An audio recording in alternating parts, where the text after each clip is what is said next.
Welcome to the channel students. तो आज हमारा ये दूसरा पार्ट आप लोगों के एग्जाम की प्रिपरेशन के लिए, तो जिसमें हम लोग सोल्व करने वाले हैं चैप्टर नंबर 2 सॉल्यूशंस में से बहुत ही इंपॉर्टेंट न्यूमेरिकल प्रॉब्लम्स। तो आज का हमारा टॉपिक रहेगा यहाँ पर colligative properties and went of factor. इस पर बेस्ड जितनी भी इंपॉर्टेंट प्रॉब्लम्स होगी वो आपकी इस वीडियो में हो जाएंगी। तो इस वीडियो को आप लोगों ने ध्यान से पूरा सुनना है और सभी न्यूमेरिकल्स की साथ में प्रैक्टिस करनी है। तो कोलिगेटिव प्रॉपर्टीज होती क्या है? Those properties of the solution which only depends upon the number of solute particles, कि हमने सॉल्यूशन में कितने सल्यूट पार्टिकल्स ऐड किए हैं, सिर्फ उसी पर ये डिपेंड करती हैं। कौन सा सल्यूट है, सल्यूट का क्या बिहेवियर है, क्या उसका नेचर है, उस पर ये बिल्कुल नहीं डिपेंड करती। ठीक है, only upon the number of the salute particles. Total हमारे पास 4 कोलिगेटिव प्रॉपर्टीज होती हैं। सबसे पहली होती है relative lowering in vapour pressure, फिर आती है elevation in boiling point, depression in freezing point and fourth is the osmotic pressure. One by one हम इन सभी के फॉर्मूलाज एक्सप्लेन करेंगे। Relative lowering in vapour pressure आप लोगों का पिछली वीडियो में हो गया था, मैंने आपको वहां पर बताया था। ठीक है, तो इसलिए हम इस वीडियो में स्टार्ट करेंगे एलिवेशन इन बॉइलिंग पॉइंट में से। तो अगर आप लोगों ने इसके बारे में और बाकी सभी टॉपिक्स जो हैं वेपर प्रेशर, रोल्ट लॉ वगैरह और हेनरीज लॉ, वो सभी हमारे पिछली वीडियो में हो चुके हैं। ओके, तो एलिवेशन इन बॉइलिंग पॉइंट क्या होता है? जब हम किसी सोलवेंट में कोई नॉन वोलेटाइल सल्यूट ऐड करते हैं। क्या ऐड किया जाता है अभी? Non volatile solute. ठीक है, जिसके वेपर्स ना बनते हों। तो नॉन वोलेटाइल सल्यूट क्या करता है? नॉन वोलेटाइल सल्यूट सॉल्यूशन का बॉइलिंग पॉइंट इंक्रीज करवा देता है। तो बॉइलिंग पॉइंट में क्या चेंज आता है, क्या उसमें एलिवेशन होती है, that is known as the elevation in boiling point. So elevation in boiling point को हम ऐसे डिनोट करते हैं delta T B. So this is called as elevation in boiling point which is equals to the kb into molality। m small m is the molality और kb यहाँ पर होता है मोलर एलिवेशन बॉइलिंग पॉइंट का constant. तो बाद में हम लोग मोलैलिटी का फार्मूला अप्लाई कर देते हैं, WB by MB। WB is the given mass of the solute and MB is the molar mass of the solute और WA that is the given mass of the solvent। Okay, और ऊपर है 1000 अगर हमारे मास हों ग्राम्स में। तो ऐसे हम लोग डेल्टा टीबी यानी कि एलिवेशन इन बॉइलिंग पॉइंट को सोल्व कर सकते हैं। आपको इसमें से कोई भी वैल्यू पूछी जा सकती है, आप लोग उसे सोल्व कर सकते हैं। Now delta TB is equals to the boiling point of the solution minus boiling point of the pure solvent. ठीक है, तो यहां से आपको ऐसे भी न्यूमेरिकल पूछ सकते हैं कि अब सॉल्यूशन का बॉइलिंग पॉइंट क्या रहेगा। तो वो क्या बन जाएगा? टीबी, ये उस तरफ जाकर ऐड हो जाएगा। So TB naught plus delta TB. TB naught होता है प्योर सोलवेंट का बॉइलिंग पॉइंट, उसमें जितनी एलिवेशन आती है वो हम उसमें बाद में ऐड कर फिर सॉल्यूशन का बॉइलिंग पॉइंट सोल्व कर देते हैं। This is the boiling point of the solution. ठीक है, और यूनिट्स ऑफ द केबी के यूनिट्स होते हैं यहां पर केल्विन किलोग्राम पर मोल। ठीक है, ये आप लोगों ने याद रखने हैं। ओके, ऐसे ही सिमिलर आती है depression in freezing point. Non volatile solute add करने के बाद सॉल्यूशन का फ्रीजिंग पॉइंट डिक्रीज हो जाता है। ठीक है, लो हो जाता है। तो फ्रीजिंग पॉइंट में कितना डिप्रेशन आता है, that is equals to the delta T F. तो सेम फार्मूला है यही वाला, के एफ यहां पर के बी की जगह आएगा के एफ। के F is the molar depression point constant. ठीक है, depression in freezing point constant, और साथ में हमारी सेम टर्म्स रहेगी। और डेल्टा टीएफ में क्या होगा कि प्योर सोलवेंट का फ्रीजिंग पॉइंट हम आगे रखेंगे, उसमें से करेंगे माइनस सॉल्यूशन का फ्रीजिंग पॉइंट। ठीक है, सिर्फ इतना चेंज होगा। और फिर हमारी इसके भी यूनिट के एफ के सेम ही रहेंगे, यही वाले सेम टू सेम, क्योंकि सेम फॉर्मूला बनता है इसलिए। तो फिर आता है आगे ओस्मोटिक प्रेशर। अब देखिए ओस्मोसिस क्या होती है, अगर आपको याद है तो अच्छी बात है, अदरवाइज मैं आपको थोड़ा सा बता देता हूं। ओस्मोसिस क्या होती है कि जब सोलवेंट मूव करता है from low solute concentration side to the higher solute concentration side through the semi permeable membrane. ठीक है, तो सोलवेंट खुद ब खुद मूव करता रहता है जिस तरफ सोलवेंट ज्यादा हो और सल्यूट की कंसंट्रेशन लो हो टू द जिस तरफ सल्यूट की कंसंट्रेशन हाई होती है। ठीक है, तो इसको रोकने के लिए हमें अप्लाई करना पड़ता है एक pressure that is known as the osmotic pressure. ठीक है, क्लियर है अभी? तो ओस्मोटिक प्रेशर को हम लोग डिनोट करते हैं बाय द सिंबल पाई। तो पाई का फार्मूला क्या होता है? सी इज दी कंसंट्रेशन, ठीक है, दैट इज दी मोलैरिटी। तो यहां पर हम लोग सी क्या यूज करते हैं? सी इज दी मोलैरिटी, ठीक है, मोल्स पर लीटर। तो R that is the gas constant and T is the absolute temperature. ठीक है, तो यहां पर सी का हमने फार्मूला लगा दिया number of moles by volume of the solution. So इसका बाद में फार्मूला अप्लाई करेंगे that is the given mass divided by the molar mass into the volume into R into T.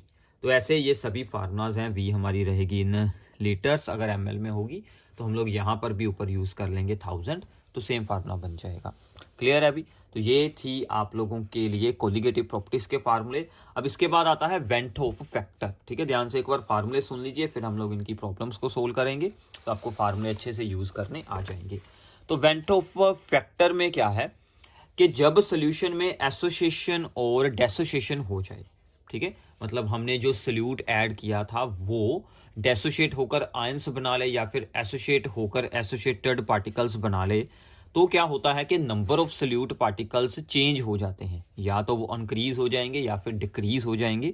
तो उस केस में हमें सोल्व करना पड़ता है वेंट ऑफ फैक्टर, क्योंकि फिर observed value of the colligative property change हो जाती है देन दी जो हमने फार्मूला से सोल्व की थी एक्सपेरिमेंटली कुछ अलग रिजल्ट मिलते हैं।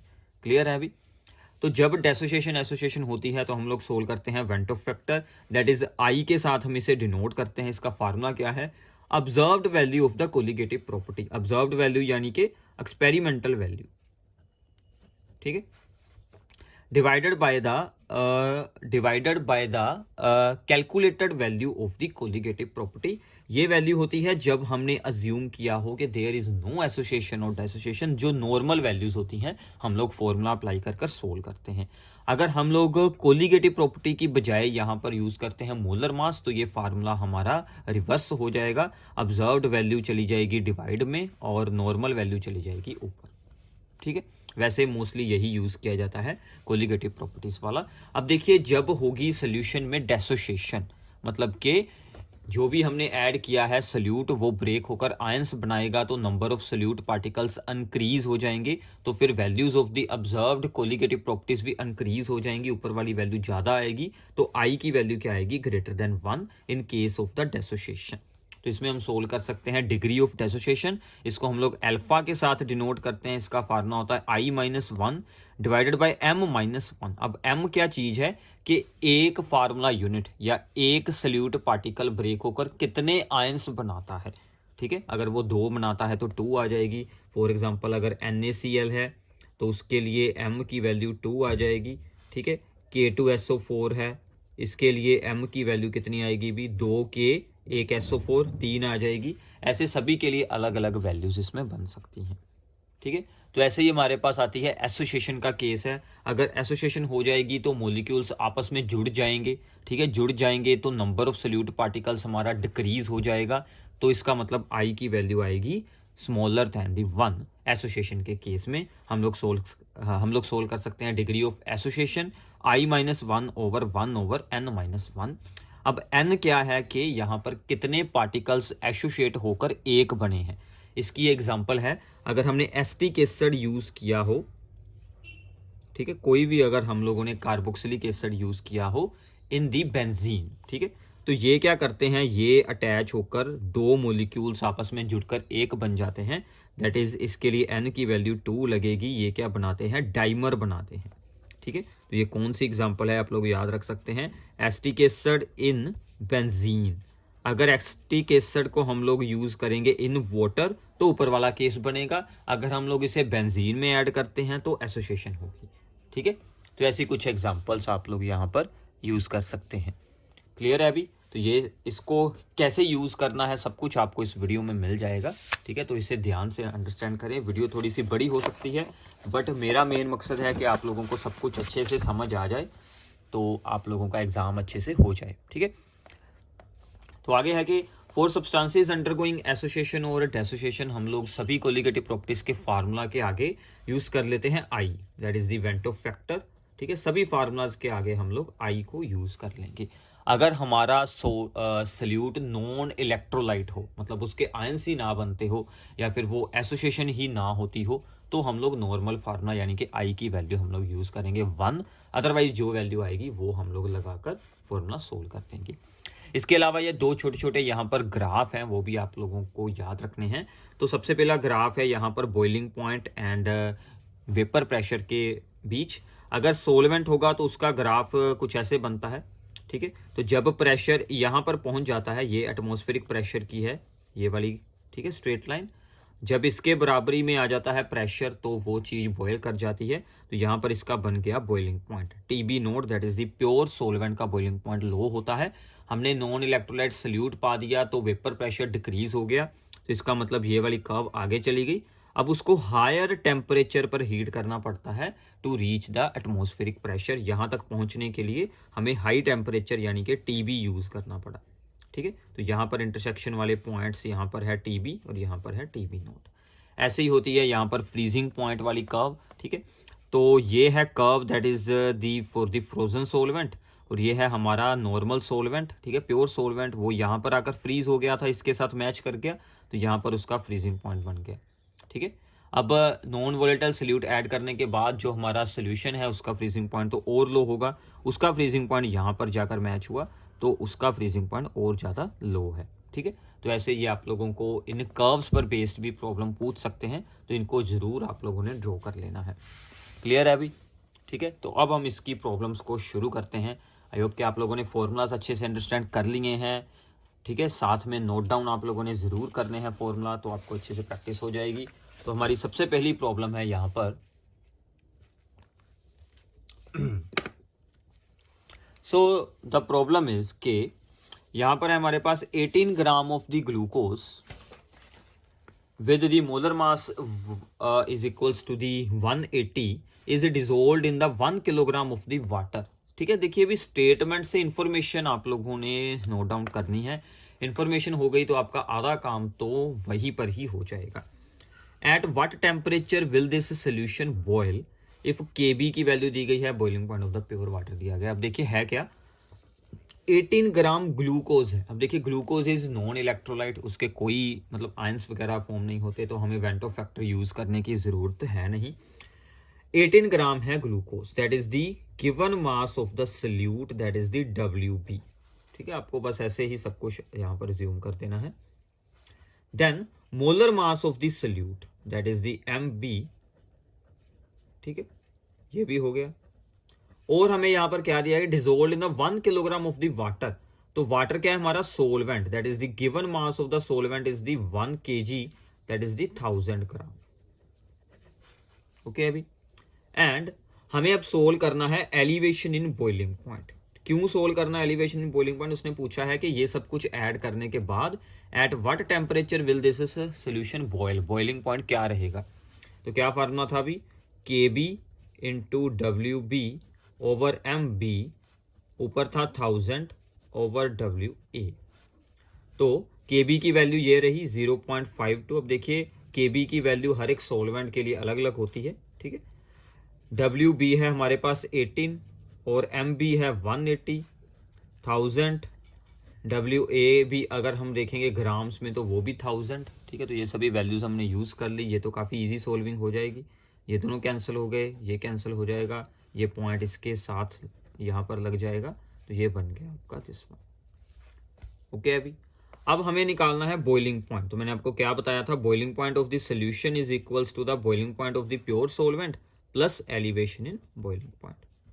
देखिए प्योर सोलवेंट का बॉइलिंग पॉइंट उसने बताया है, boiling point of the pure water is 373.15। उसमें ऐड करेंगे 0.052, तो ऐड अब आप लोग इसे खुद भी कर सकते हैं, तो आंसर आपका आ जाएगा 373.202 केल्विन।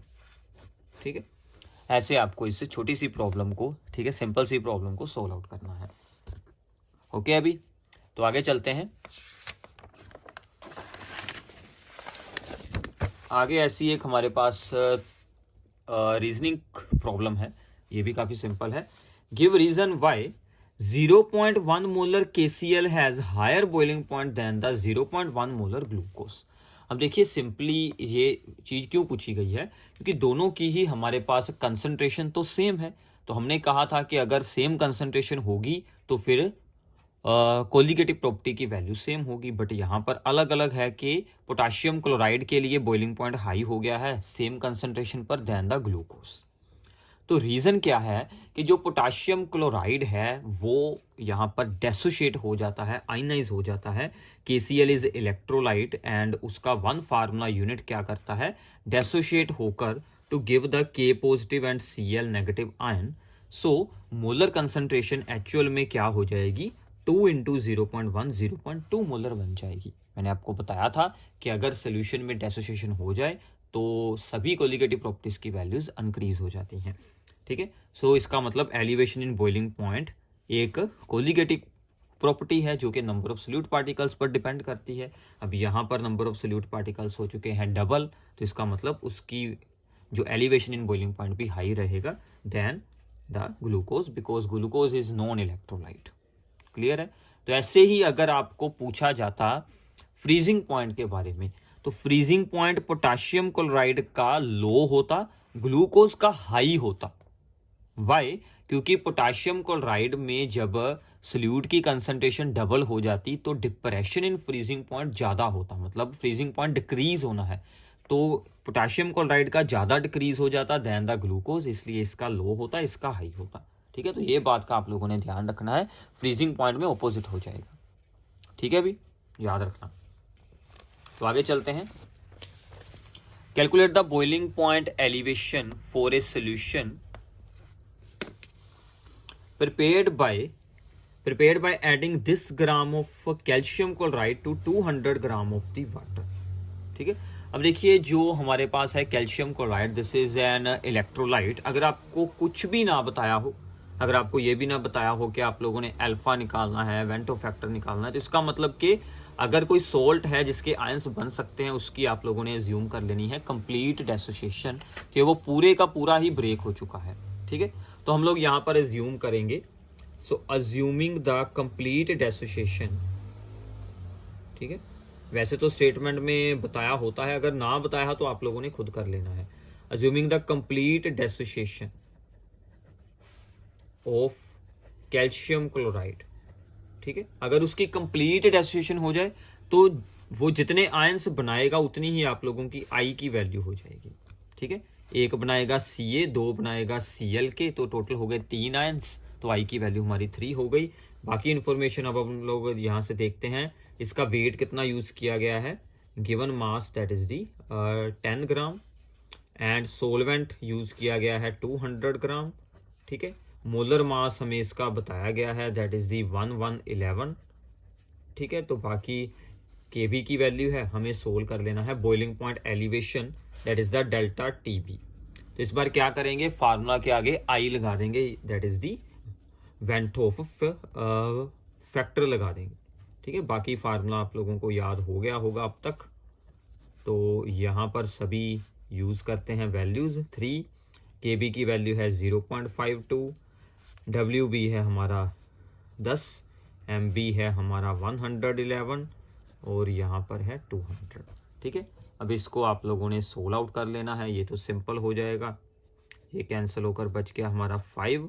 ठीक है, तो ये कैंसिल हो जाएगा हमारा 3 पर 111, ये बच जाएगा 37। ठीक है, तो इसके अलावा जो हमारी सोल्विंग है, यहाँ से एक जीरो इसके साथ सोल्व कर सकते हैं, इसको 100 लिख लें, ये आ गया 10 इंटू 5 बाई 37, ये जीरो कैंसिल हुई, ये 2 पर हो गया, और ये ऊपर सोल्व करेंगे तो ये हमारा बच जाएगा 26, तो ये बच गया 26 by 37, that becomes the 0 point. आप लोगों को यहाँ पर डिवाइड कर लेनी है, तो ये आपका आ जाएगा 702 केल्विन। ठीक है, तो ऐसे आप लोग इसे सोल्व आउट कर सकते हैं। सिर्फ क्या चेंज आया है, वेंटो फैक्टर का चेंज आया है। ठीक है, अगर इलेक्ट्रोलाइट हो तो ही ये अप्लाई करना है, अदरवाइज जैसे हमने पिछली प्रॉब्लम की है आप लोग सिंपली इसे सोल्व आउट कर सकते हैं। ठीक है, तो आगे चलते हैं अभी। टोटल हम लोग 8-9 प्रॉब्लम्स यहाँ पर सोल्व करने वाले हैं, तो इसलिए आराम से इसको सुनिए, तो आपकी सभी तरह की प्रॉब्लम्स इसमें क्लियर होने वाली हैं। ठीक है, आगे है कि calculate the mass of the compound. हमें मास निकालना है कंपाउंड का जिसका कि मोलर मास हमें दिया गया है to be dissolved in 75 gram of benzene. तो सोलवेंट हमें बताया गया है बेंजीन 75 ग्राम है। Lower its freezing point by this one. तो डिप्रेशन इन फ्रीजिंग पॉइंट भी बताया, हमें सोल्व क्या करना है अभी, कितना सल्यूट ऐड करें, यानी कि given mass of the salute. तो हमें क्या क्या बताया गया है, MB molar mass of the salute, given mass of the solvent, depression in freezing point 0.48 and हमें सोल्व करना है given mass of the salute WB। तो सिंपल है, फार्मूला लगाएं। तो नॉर्मल हमने फार्मूला लगाया है, यहां से हमें सोल्व करना था WB, हमने एक साइड पर रख लिया, ये दोनों ऊपर जाएंगे और ये दोनों आ जाएंगे डिवाइड में, सभी वैल्यूज लगाएंगे तो सोल्व कर लेंगे। सिंपल सी सोल्विंग है, मैंने आपके लिए पहले ही सोल्व की हुई है। तो ऐसी प्रॉब्लम भी आपको पूछी जा सकती है कि आप लोगों को MB पूछ सकते हैं, WB भी पूछ सकते हैं, कोई भी एक टर्म इनमें से पूछी जा सकती है। ओके अभी ठीक है, तो आगे चलते हैं। तो आगे है भाई 4A 5% solution of the urea, ठीक है, जिसका कि मोलर मास हमें बताया गया है 60। Calculate the osmotic pressure at 300 kelvin. तो सबसे पहले 5% सोल्यूशन है, ठीक है। तो 5% सोल्यूशन का मतलब क्या होगा कि 5 ग्राम सोल्यूट इन, अब देखिए यहां पर बाय मास भी हो सकता है, बाय वॉल्यूम भी हो सकता है। हमें ऑस्मोटिक प्रेशर के लिए वॉल्यूम चाहिए, तो हम लोग यहां पर यूज करेंगे इन 100 ml ऑफ द सोल्यूशन, ठीक है। तो इसका मतलब कि हमारा ये हो गया WB और ये होगी हमारी वॉल्यूम ऑफ द सोल्यूशन। तो हमारी V क्या बन जाएगी 100 ml, इसको हम लोग चेंज कर लेते हैं इनटू द लीटर, 1000 के साथ करें डिवाइड, तो ये हमारा बच जाएगा 0.1 लीटर। ओके, अभी ऑस्मोटिक प्रेशर का फार्मूला लगाएं। क्या फार्मूला था, अभी मैंने आपको बताया था C इंटू RT। तो C का आगे हमने फार्मूला यूज कर लिया था W/MB इंटू V, ऊपर था R इंटू T, ठीक है। देखिए R की वैल्यू मोस्टली आपको यहाँ पर दी होती है, बट आपने याद भी जरूर कर लेनी है। अगर ना दी हो तो आप लोग जो आपने याद की हो वो आप लोग यूज कर सकते हैं, ठीक है। WB क्या है हमारी 5 और MB है यहाँ पर 60, ठीक है। वॉल्यूम है 0.1, R की वैल्यू है 0.081 और टेम्परेचर है हमारा 300 केल्विन। तो ये तो इजी हो गया, ये दोनों होंगे सोल्व, ये हो गया कैंसल एट 5। बाकी की आप लोगों ने मल्टीप्लाई वगैरह यहाँ पर सोल्व कर लेनी है, ठीक है। तो वहाँ से आप लोगों का जो आंसर है वो आपका बन जाएगा यहाँ पर सोल्व कर 20.525। तो प्रेशर है, प्रेशर के यूनिट्स आपको यहाँ से पता चलेंगे, R में से एटमॉस्फेरिक, ठीक है भी। तो ऐसे छोटे छोटे न्यूमेरिकल्स होते हैं, आप लोग इजीली सोल्व कर पाएंगे। ओके अभी, तो ऐसे स्टेटमेंट से गिवन इंफॉर्मेशन का आइडिया हो तो आप लोग इजीली इसे सोल्व कर सकते हैं। आगे देखते हैं अभी एक और इंटरेस्टिंग सी प्रॉब्लम है, आप लोगों को कुछ और न्यू टर्म्स के बारे में पता चल जाएगा कि blood cells are isotonic with 0.9% solution of the sodium chloride. अब आइसोटोनिक क्या होते हैं, वो दो सॉल्यूशंस जिनका सेम ऑस्मोटिक प्रेशर हो। Osmotic pressure in the sense के उनकी सेम कंसंट्रेशन हो, तो ऑस्मोटिक प्रेशर तो फिर एक हो ही जाता है, इक्वल हो जाता है। तो जिनका सेम ऑस्मोटिक प्रेशर हो that are known as the isotonic. उसने कहा कि अगर हम ब्लड सेल्स को प्लेस कर दें 1.2% सोडियम क्लोराइड सोल्यूशन में, मतलब हायर कंसंट्रेशन वाले में अगर रखेंगे, तो देखिए जिसकी हायर कंसंट्रेशन होती है उसका ऑस्मोटिक प्रेशर भी ज़्यादा होता है, और वो सोल्यूशन को हम बोलते हैं हाइपरटोनिक। इसका मतलब जो 1.2% वाला सोल्यूशन होगा वो हाइपरटोनिक होगा विद रिस्पेक्ट टू 0.9% सोल्यूशन। इसका मतलब क्या होगा कि वहाँ पर ऑस्मोसिस हो जाएगी, और ऑस्मोसिस में क्या होगा कि ब्लड सेल के अंदर का फ्लूइड बाहर निकल जाएगा, तो ब्लड सेल क्या हो जाएंगे, श्रिंक कर जाएंगे, ठीक है ना, मतलब छोटे हो जाएंगे, श्रिंक कर जाएंगे। अगर हम लोअर कंसंट्रेशन में रख दें तो लो कंसंट्रेशन वाले सोल्यूशन को हम बोलते हैं हाइपोटोनिक।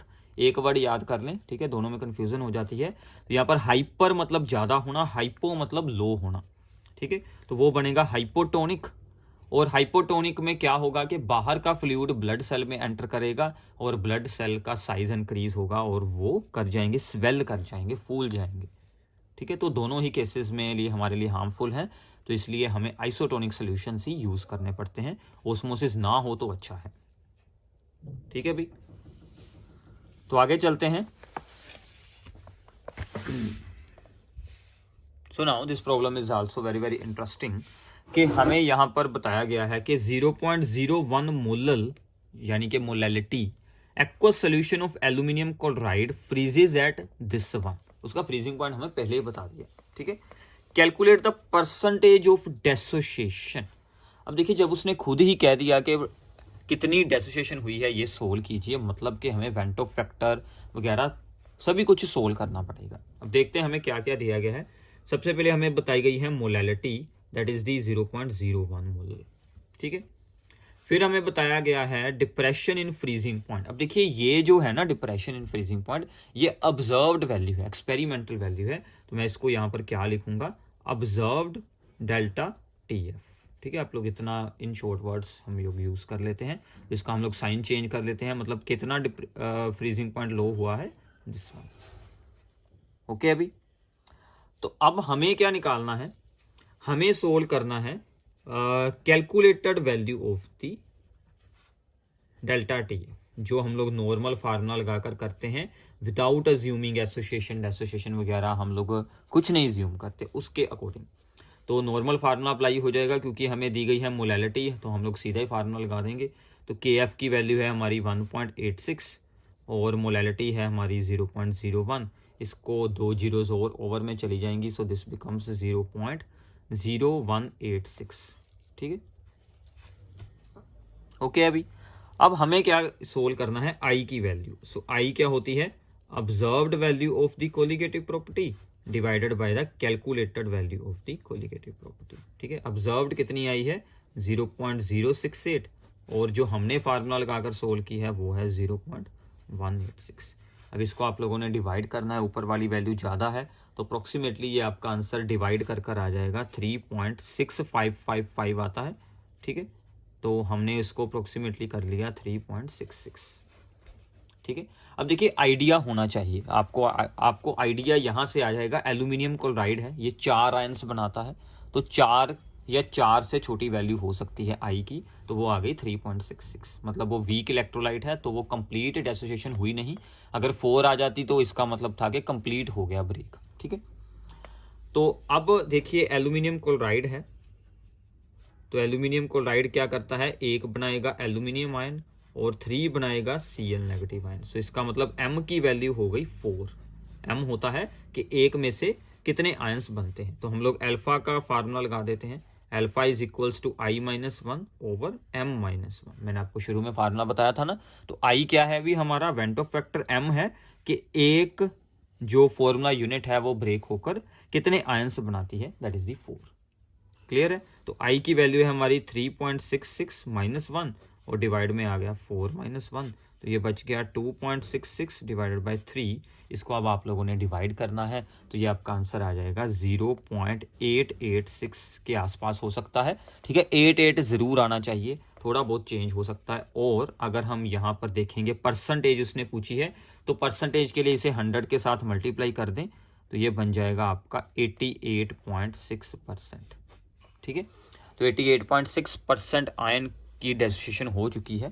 ठीक है, क्लियर है अभी, तो ऐसे आप लोगों ने ये प्रॉब्लम को सोल्व करना है। तो ऐसी ही कुछ और प्रॉब्लम जो कि अल्फा और वेंटो फैक्टर के साथ रिलेटेड हैं वो भी हम लोग यहाँ पर सोल्व करते हैं। ठीक है, इसके बाद प्रॉब्लम है कि determine the osmotic pressure of a solution prepared by dissolving this gram of the potassium sulphate in 2 litre of the water at this temperature. अब देखिए क्या क्या दिया गया है, गिवन मास ये हो गया, volume of the solution 2 litre, temperature है हमारा रूम टेम्परेचर है 25 डिग्री सेल्सियस में 273 ऐड करेंगे 298 केल्विन, और molar mass of the solute 174। ठीक है, अब देखिए उसने आखिर में क्या कहा है, assuming that it is completely dissociated. Completely dissociated मतलब पोटाशियम सल्फेट हमारा कंप्लीट डेसोसिएटेड है, तो आई की वैल्यू हम लोग डायरेक्टली सोल्व कर सकते हैं। आई इज इक्वल टू 3, तो ये इसके आंसर बन जाए। अब देखिए एक बात और, अगर कोई सल्यूट कंप्लीटली डेसोसिएटेड है तो उसके लिए अल्फा की वैल्यू क्या आएगी, 1 और 100%, क्योंकि वो कंप्लीट डेसोसिएटेड है। ठीक है, तो इसलिए उसके बारे में हमसे पूछते ही नहीं है वो इस ऐसी प्रॉब्लम में। ठीक है, तो आई की वैल्यू आ गई हमारे पास 3। हमें निकालना है ऑस्मोटिक प्रेशर, तो हम लोग सिंपली क्या करेंगे कि फार्मूला के आगे आई लगा लेंगे। हमने इससे पहले भी एक तो प्रॉब्लम ऐसी की है, तो सभी वैल्यूज लगाकर आप लोग इसे सोल्व कर सकते हैं। तो मैंने पूरी सोल्विंग यहाँ पर शो की हुई है, आप लोग इसे रोक कर वीडियो को पॉज कर कर स्क्रीनशॉट कर लें या फिर इसे सोल्व आउट करके देखें। ठीक है, अभी अंडरस्टैंडिंग हो रही है अच्छे से? ओके, तो ऐसे हमारी सभी तरह की प्रॉब्लम्स यहाँ पर सोल्व आउट हो रही हैं। तो एक प्रॉब्लम हम यहाँ पर और रीड आउट कर लेते हैं, उसके बाद आपको मैं एक यहाँ पर केस स्टडी सोल्व करवाऊंगा इस चैप्टर की, तो उसके साथ हमारी ये वीडियो हो जाएगी फिनिश। ठीक है, तो when 19.5 gram of fluoroacetic acid, जिसका के मोलर मास है 78, is dissolved in the 500 gram of the water, the depression in freezing point is observe to the 1 degree Celsius. तो ऑब्जर्व्ड वैल्यू हमें फिर से बता दी गई है experimental. Calculate the degree of the dissociation, यानी कि alpha for the fluoroacetic acid, KF की वैल्यू हमें दी गई है। तो फिर से जैसे हमने अभी अभी एल्यूमिनियम क्लोराइड वाला किया था, तो यहां पर क्या क्या दिया गया है, given mass of the salute, molar mass of the salute, given mass of the solvent that is the 500 and observed value of the depression in freezing point that is the 1 degree Celsius। Clear है? तो हम लोग निकालेंगे सबसे पहले that is the calculated value. तो formula क्या था हमारा, नॉर्मल फार्मूला लगाएंगे, कोई आई वगैरह इसमें हमने नहीं यूज करनी, बाद में लगाएंगे आई का वैल्यू।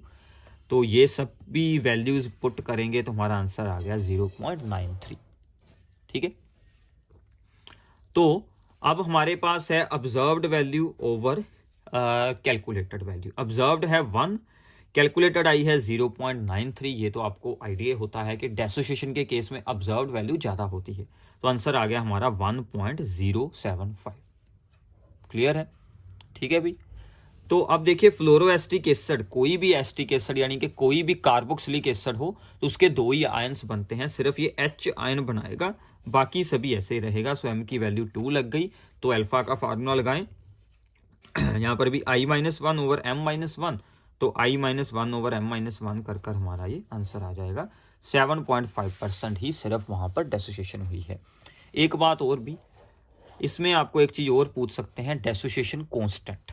ठीक है, वो होता है K is equals to the concentration into alpha का square by 1 minus alpha. Mostly वैसे इसके बारे में पूछते हैं नहीं, क्योंकि काफ़ी ज़्यादा हमें सोल्विंग करनी पड़ती है, बट फिर भी आपको फार्मूला पता होना चाहिए था।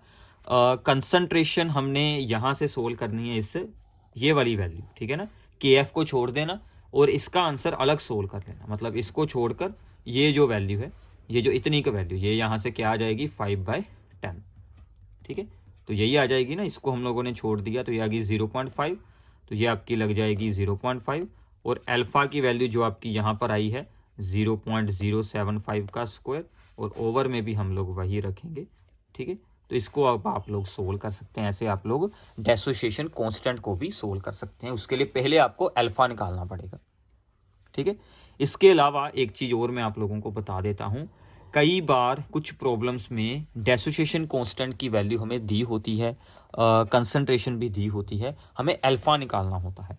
तो हम लोग यहाँ पर क्या करते हैं, इसको ज्यूम कर लेते हैं इक्वल टू 1, तो हम लोग यही फार्मूला अप्लाई कर देते हैं कि this is equals to the concentration into alpha square. So alpha फिर क्या बन जाता है, K ओवर C का स्क्वायर रूट। ठीक है, तो इसको भी यूज़ कर कर आप लोग, अप्रोक्सीमेशन है, इसको भी आप लोग यूज़ कर कर K या अल्फा की वैल्यूज वगैरह सोल्व कर सकते हैं। ठीक है भी, ओके है। तो इसके बाद अब हम एक यहाँ पर सोल्व करते हैं केस स्टडी की प्रॉब्लम, काफ़ी इंटरेस्टिंग प्रॉब्लम है। ठीक है, कि जो कि आपके सैम्पल पेपर में से है, तो वो हम लोग यहाँ पर सोल्व आउट करते हैं।